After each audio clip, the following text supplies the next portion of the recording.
Israel, Adonai Eloheinu, Adonai Echad.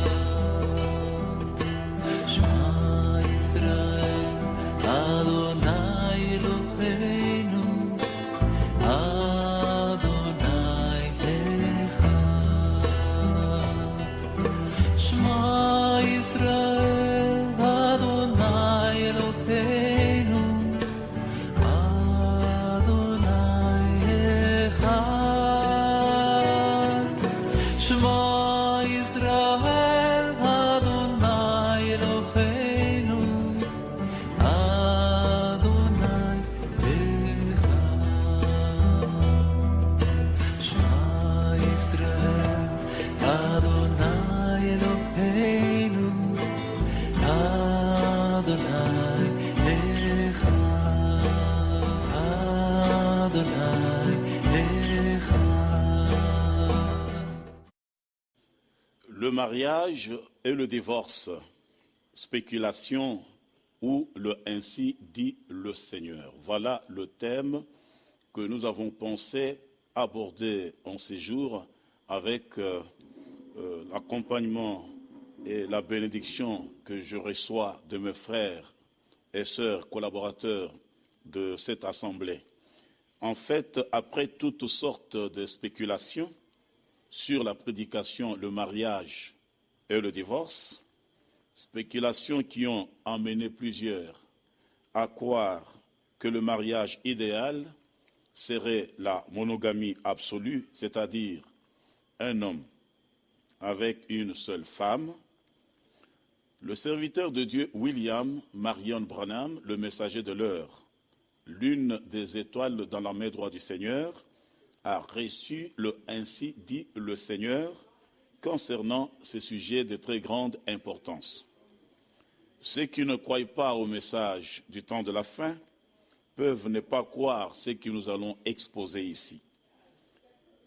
Par contre, il est demandé à tous les croyants du message de cette heure de reconnaître le ainsi dit le Seigneur d'un bout à l'autre de cette prédication. D'où nous avons attiré ces quelques citations.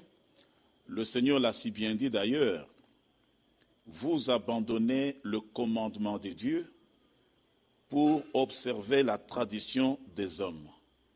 Et cette écriture, nous la trouvons dans le livre de Marc, le chapitre 7, le 8e verset. Justement, les hommes préfèrent les traditions humaines à la parole révélée de l'heure. Que le Seigneur vous bénisse. Cette introduction, nous l'avons faite parce que nous avons pensé que l'heure est arrivée pour nous de vous présenter l'exacte vérité sur la grande question concernant mariage et divorce. La question qui n'est pas comprise par le monde religieux, depuis l'Église catholique romaine jusqu'au dernier groupe de prières charismatiques pentecôtistes. Voici en effet, chers frères et sœurs, ce qu'il faut retenir de cette prédication.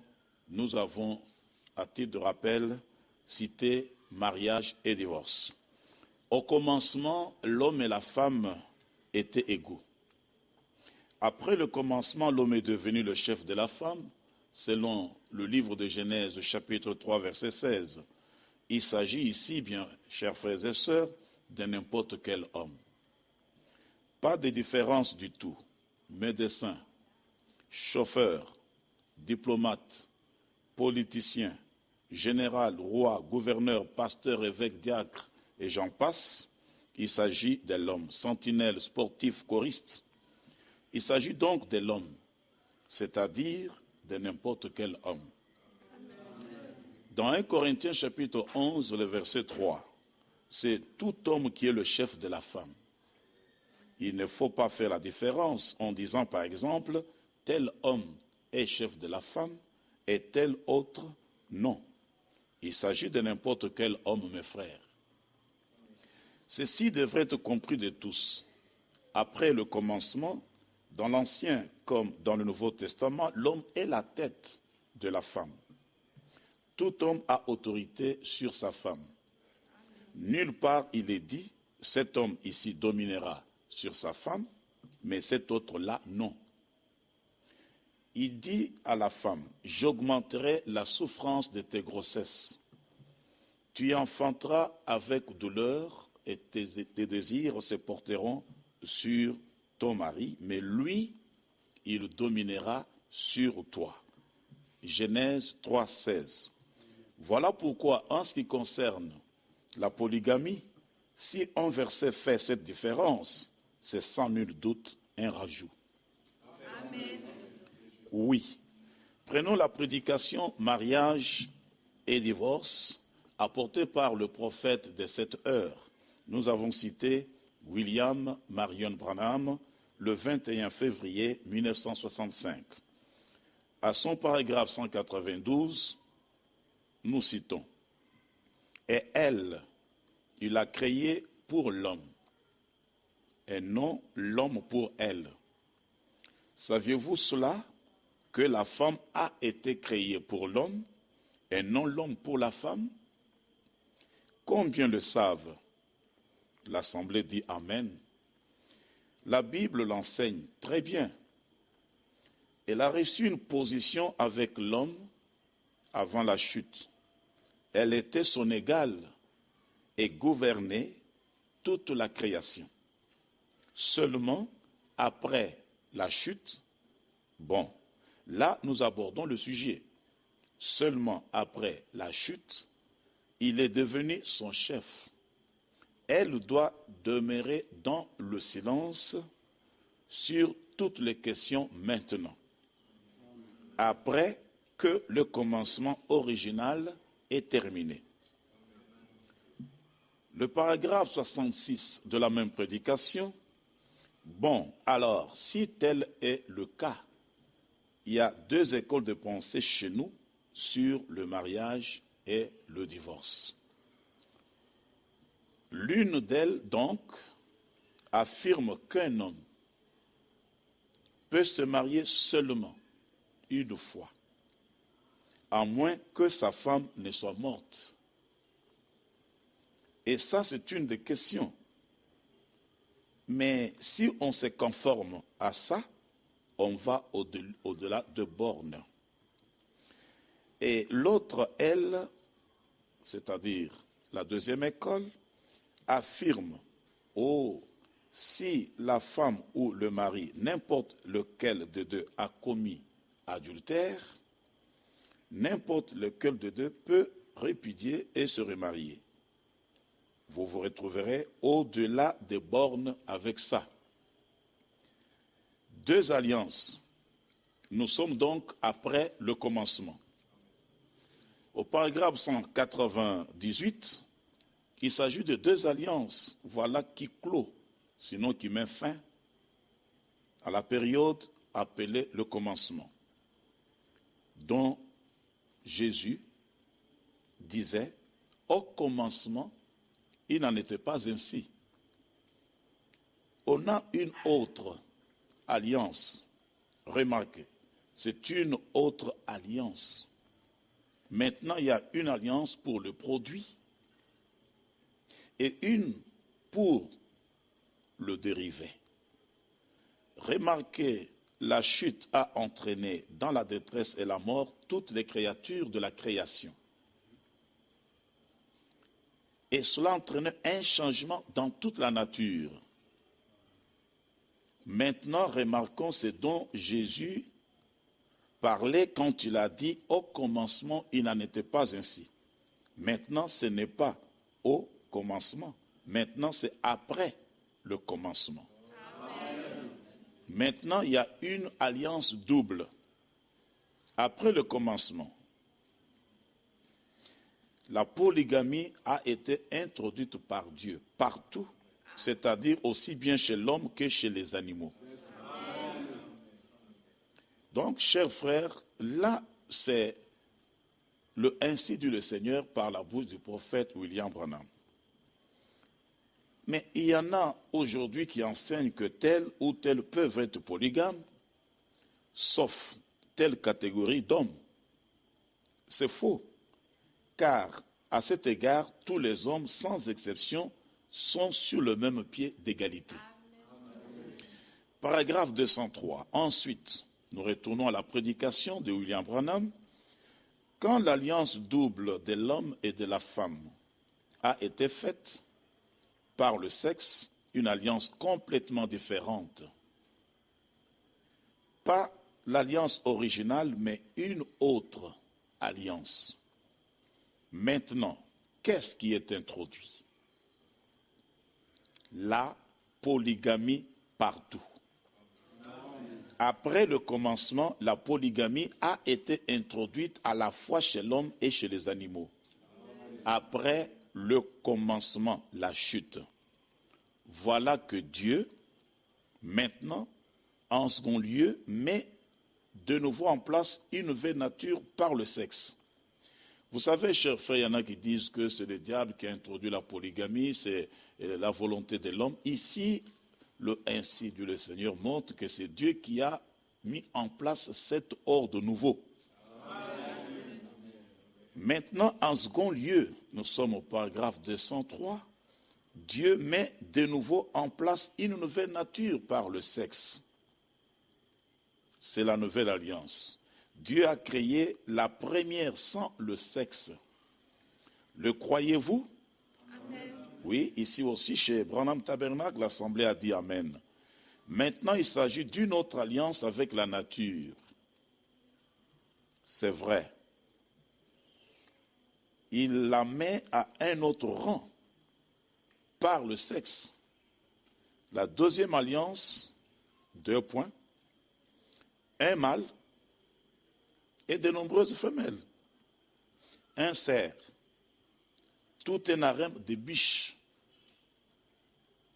Pas vrai? Un taureau, tout un troupeau de bétail, de vaches. Amen. Un coq, une basse-cour pleine de poules. Amen. Pas vrai? Alors, j'aimerais marquer une pause. Qui a été chez le coq pour enseigner la polygamie? Est-ce le missionnaire Jean Dianda?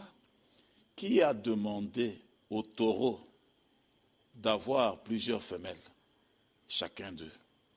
C'est pour vous dire que ce n'est pas l'affaire d'un homme, c'est la nature qui se trouve dans toute la création pour le moment.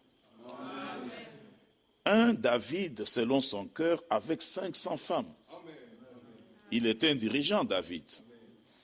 Et 100 enfants qui lui naissaient chaque année. Des femmes différentes. Un homme selon le cœur de Dieu. Un Salomon avec 1000 femmes. Aujourd'hui, si quelqu'un n'en a que 2, on pense qu'il a exagéré. Un Salomon avec 1000 femmes. Mais remarquez là, au commencement, il n'en était pas ainsi. Mais maintenant, on est après le commencement. Donc les gens qui enseignent la monogamie absolue, ils se réfèrent au commencement comme si nous étions encore au commencement. Et pourtant, le Saint-Esprit insiste du début à la fin de cette prédication pour dire que quand le Seigneur dit au commencement, il n'était pas ici, c'est correct. Mais si on veut appliquer la monogamie absolue aujourd'hui comme si on était au commencement, il faut qu'on tienne aussi compte du fait que le Seigneur dit par la bouche de son prophète, mais maintenant nous ne sommes plus au commencement. La femme a fait cette chose-là, alors elle devient simplement ce qu'elle est maintenant. Vous voyez? C'est ça. Alors, nous voulons rappeler ici ceci, que après le divorce ou la séparation, la femme n'a pas le droit de se remarier. L'écriture est là. Ignorez vos frères, car je parle à des hommes qui connaissent la loi. Que la loi exerce son pouvoir sur l'homme aussi longtemps qu'il vit. Ainsi, une femme mariée est liée par la loi à son mari tant qu'il est vivant. Mais si le mari meurt, elle est dégagée de la loi qui l'a liée à son mari. Si donc du vivant de son mari elle devient la femme d'un autre homme, elle sera appelée adultère. Mais si le mari meurt, elle est affranchie de la loi, de sorte qu'elle n'est point adultère en devenant la femme d'un autre. L'écriture est celle de Romains, chapitre 7, du verset 1 au verset 3. Maintenant, le missionnaire Jean Dianda pose cette question à tous ceux qui suivront cette bande. Combien de femmes et combien d'hommes vivent dans l'adultère aujourd'hui? Sous cet aspect-là, tout homme qui a ses bons sens en place n'épousera jamais une femme dont le mari est en vie. C'est ainsi dit le Seigneur dans sa parole.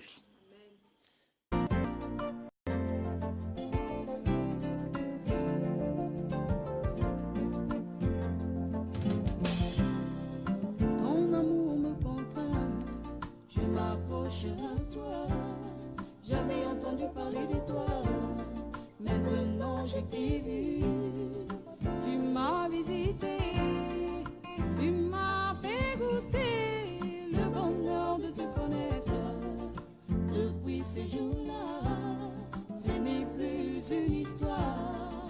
Vraiment, Jésus est bon, Jésus est bon.